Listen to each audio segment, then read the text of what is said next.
This black blonde here seems nice. I wonder what will I become if I use its power! What the?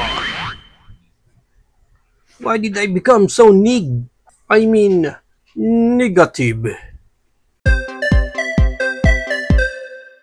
And here's the toy that we're going to review for today. This is the Marvel Legends series Black Winter Thor. And as you can see, ganitong klaseng packaging. Meron siya sa harap and sa likod.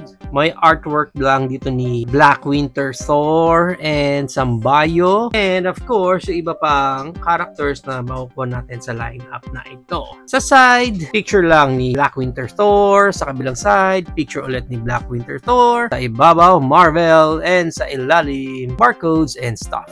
Pag na-unbox natin si Black Winter Thor, may kasama lang siya ditong backdraft na Orange Comics and love letter from Hasbro. And itong Black Winter Thor natin, nakuha ko siya ng back-in-box na. That's why may kinuhang parts lang yata dito yung seller. Kaya may kulang na tayo dyan. And as you can see here, naka-clamshell pa si Mang Thor. So, i-unclam na natin yan. And pag na-unbox natin si Black Winter Thor, check muna natin pinaka-details niya. Yan yung look niya sa harap. Okay, and sa side, sa likod, ang haba ng hair. Sa kabilang side, yan ang pinaka-itsura niya. And ang ating close-up, ganda nung face.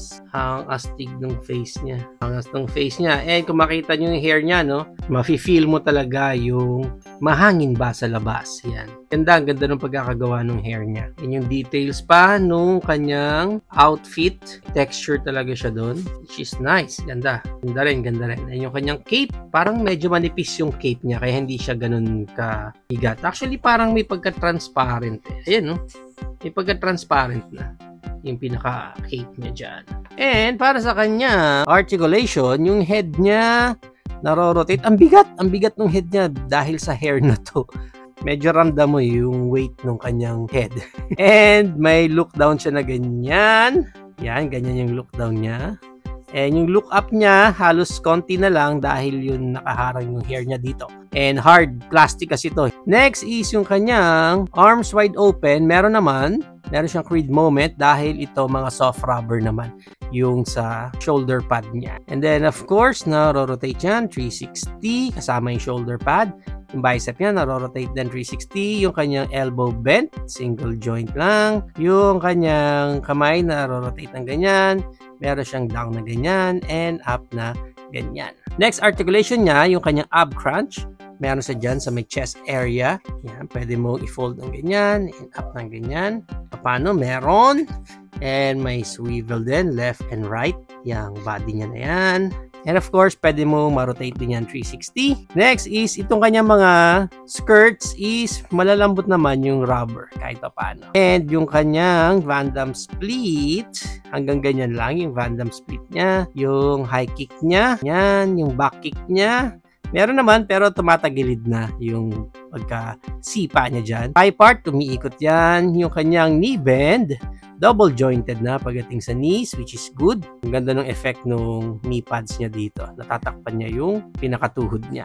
Next is yung paa niya, may down na ganyan and up na ganyan. And may sideways na ganyan, may tiltage na ganyan. Naro-rotate din naman yung paa niya. Diyan. Meron siyang kasamang mga accessories tulad nitong kanyang mga alt hands. Yung sa left side is open palm. Ganyan ang itsura niyan.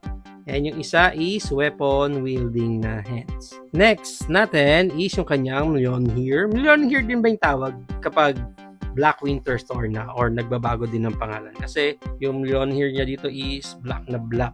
Yan, and pero may texture pa rin na, which is good. And wala nang nakadangle na lace dito sa ilalim ng handle niya. And isa pa niya accessories is yung parang smoke effect niya dito. I'm not sure kung smoke ito or black power effect. May pagka-hard plastic yung portion na to, pero dito sa taas, medyo soft na rin yung rubber. Maganda dito sa smoke na to is pwede mong i-partner yan dito sa kanyang Mjolnir na back mo lang ng paganyan. Then, there you go. Yan ang effect niya. Pareho na ng buhok niya. Yung Mjolnir niya. Of course, tanggalin natin, palitan natin yung mga out hands niya dito. Pop off lang natin yan. And then yung right hand niya, natin yan. And then itong open palm niya sa left hands. And then of course, pahawak na natin sa kanya yung Mjolnir niya. Yon. Alright, yun no. Ang astig na. Mas nakakatakot na si Dark Winter Thor. Grabe. Medyo upper body heavy itong Thor na to dahil sa head talaga niya. Kaya medyo challenging siya ng konti pag patatayuin niyo na. Because of the weight ng head niya. Dumagdag pa tong Mjolnir niya. Yari na. And para sa height ni Dark Thor, ang height niya is around siguro hanggang pinakataas nung hair niya. Nasa 8 inches din naman siya. Ang ganda niyan, i-compare pa natin siya sa ating isa pang Marvel Legends na si Thor. Yan, halos magkapantay lang sila. Our Toy Biz, Beta Ray Bill, halos pantay lang din sila. Our Masterverse, Viking He-Man, Kong from Godzilla vs. Kong New Empire, Marvel Legends, Hulk, knockoff version, our MCF Doomsday, Dr. Ellie Sattler from Hammond Collection, and our AMK series Optimus Prime from YOLO Park. So yan ang ating height comparison. If you're planning to avail this Black Winter Thor, ang price range niya is around 500 pesos up to 1,500 pesos. Depende na lang again kung saan market kayo makakuha ng copy ninyo or makakakuha na rin kayo ng nakasale na. There you have it now guys, na ang ating Marvel Legends Black Winter Thor. What do you think of this Black Thor? Is it a go for you or a no for you? Whatever thoughts, please comment it down below. But for me, ang astig lang talaga din ang itsura dito ni Black Thor. Although, ang malaking downside for me is that yung weight niya sa bandang head niya. Especially pag hawak-hawak niya na itong kanyang Mjolnir. Pero ang ganda no? Ang ganda nung pagkaka-effect nila dito sa weapon niya. Ang astig. Pero yun nga, sana there's a way na kung saan hindi ganun gaano kabigat yung head niya para at least hindi naman mahirap itayo. Mas maganda talaga to kung meron tayong stand na mailalagay dyan para no problem every time na ipoposing natin siya. Pero yung overall look talaga dito ni Black Winter Thor yung nagdala sa kanya. Ang astig.